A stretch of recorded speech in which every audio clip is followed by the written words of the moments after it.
Okay, Glenn, give me your name. Glen, with one N. Monroe, M-O-N-R-O. What's your middle name? Winson, W-I-N-S-O-N. M-O-N. R-O-E.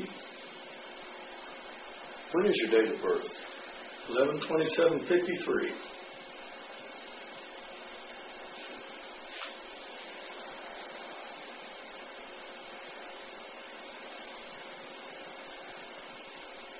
And I'm going to give this to you. This says that just keep this with your stuff.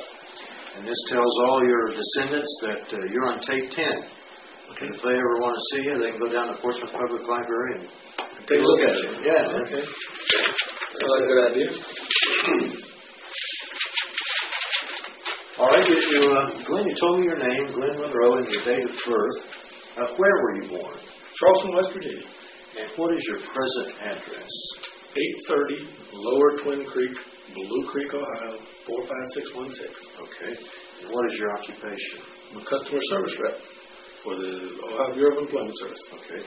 And in fact, we're interviewing you at your place of work now, aren't we? Yes. And what is the address here? 724 Finley Street. Something like that. Yeah. And how much education do you have? 12 years officially, but I have a lot of military training. Okay. And are you married, single, divorced, widowed, separated, all the above, or what? Married. Okay. And what is your wife's name? Constance. Okay. And since I know that people watching this are probably going to have an interest in genealogy, I try and create a genealogical line. Now, what were your parents' names? Mine were Richard and Wilma Monroe. Okay. And what was your mother's maiden name? Quinn. Q-U-I-N-N. Okay. And now your father's parents' names? John and Anna Monroe. And Anna's maiden name was? I don't know. She died at Dad's birth. Okay. Now, your mother's parents' names? Garfield and Clara Quinn. Okay. And Clara's maiden name was? Don't know. Okay.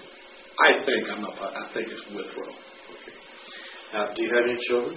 Yes. Okay. How many children do you have? 3. And their names are? Clifford, Stephanie, and John Arthur. Do they have children? No. Okay. No. Not yet. No. Okay. Now let me ask you this about your military experience. Were you in the Air Force? Yes. When did you go in the Air Force? June the 15th, 1971. Did you enlist? Were you drafted or about to be drafted? Or I enlisted. I was only 17 years old. Okay. Now, when were you discharged? You retired. 30th of June, 1991. Okay. And what was your rank when you got out? Master Sergeant. That would be like E7. E7. Now, you were in the Air Force. Where did you do your basic training? Lackland Air Force Base, Texas. What was your MOS? I had 3 of them. I actually had 3 different jobs in my 20 years. I started out as a 702, which is administrative specialist, and then I went to a 99605 professional military education instructor, and then I retired as a first sergeant for a civil engineering squad. I see. Okay, and then where did you do, after your basic training at Lackland, where did you do what in the Army we call it AIT, Advanced Training? Didn't have none. I went DDA to Offutt Air Force Base, Nebraska. What's the DDA? DDA, direct duty assignment. I didn't go to training. All right. Where did you go? Nebraska? Offutt Air Force Base, Nebraska. Omaha. And how long were you there? Omaha, 2.5 years. Okay. And then where did you go after that? Thailand, 73 and 74. And were you in Bangkok or what was it? No, I was up north. I was up on the, about 11 miles from the Laotian border, a little town called Nakhon Phanom. We called it NKP. NKP. That was a lot easier than saying Nakhon Phanom. But anyway. And what did you do there? I was a 702 there. I was administrative. What was the purpose of the United States Air Force being there, if you can tell me? All we did was spy. Oh, okay. And you were there how long? I was just there for 12 months. Okay. And after Thailand, what happened? Where did you go? For the first time, I went to Wright Pat Air Force Base. Stayed there 1 year and then went on to Washington, D.C. for 3. And then went back to Wright-Patterson after that and stayed 8 before I actually went to... Stayed 8 what? 8 years. 8 years in the same Wright-Pat. Okay. That would put you up to where? By that time I had 11 years in service, somewhere in that neighborhood. And then you went to where?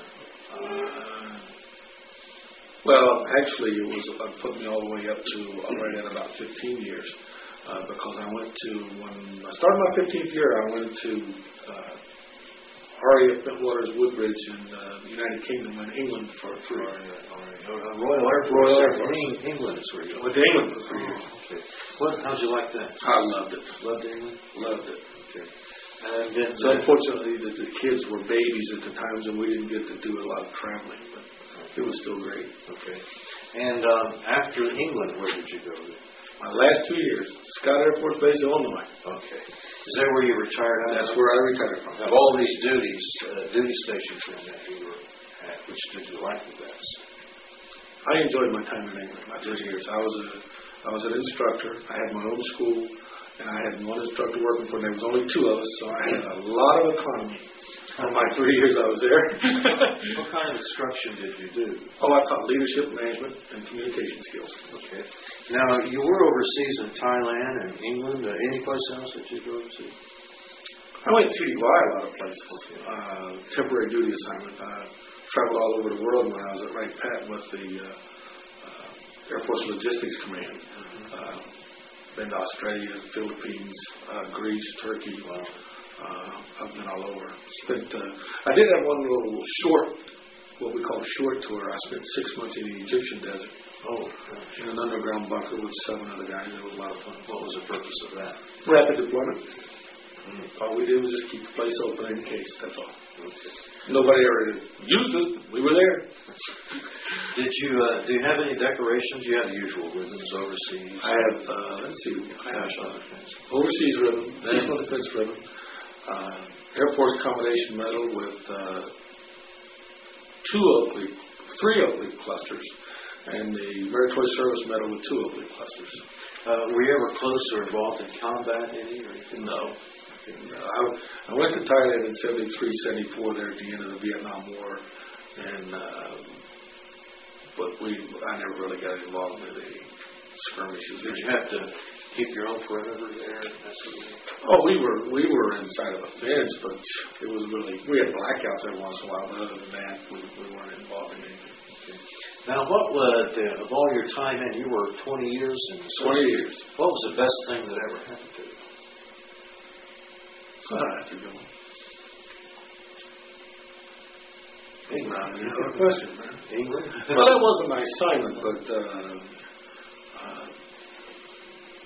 I guess the best thing was the stable tour at Wright Pat. I mean, prior to my assignment at Wright Pat, my first 5 years in the service, I moved frequently. And then finally, they settled me down, and after I got in one place for a while, it wasn't too bad. It's just like a job. Okay. 8 years at Wright-Patterson is quite a long time. It was fun. There's people. I've talked to a good friend of mine who's still in.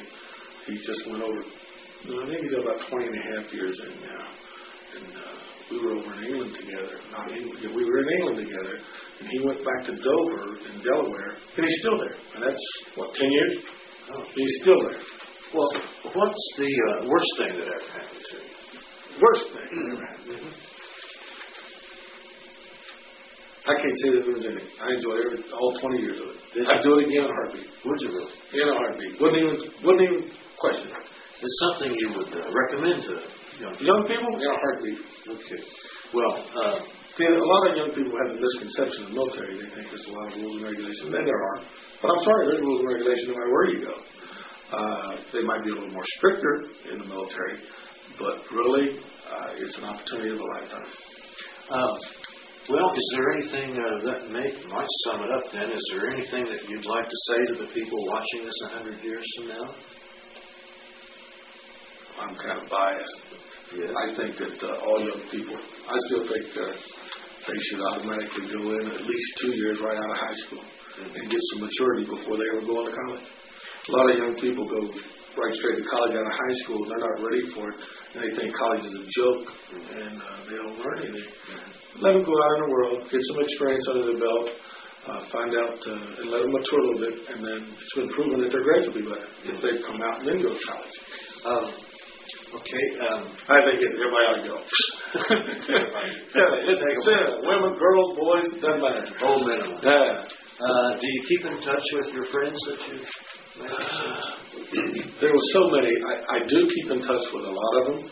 I got one young lady that was in England with me. She worked at the club, and because I had the school there, I was doing a graduation ceremony every 2 weeks because I was graduating a class every 2 weeks. And we got real close. And I still correspond with her daily through email. Is she in the service? No. As a matter of fact, she worked. She was the I guess you'd call them caterer at the NCO club.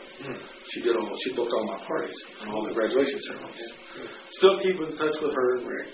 My next door neighbor in England, who was a Brit, we keep in touch with Jim. He sends us Christmas cards. Some of the other people. 20 years goes by, so there's so many people you meet. Normally the ones that you keep in touch with are the ones that's more recent in your retirement, like the last 5-6 years. Once prior to that, you don't even know what happened to them. Do you have any tattoos you'd like to talk about? Never had one. My kids got one. No earrings, no nothing. No thank you. No tattoos. Okay, well, I appreciate everything. Oh, you're welcome. A lot of fun.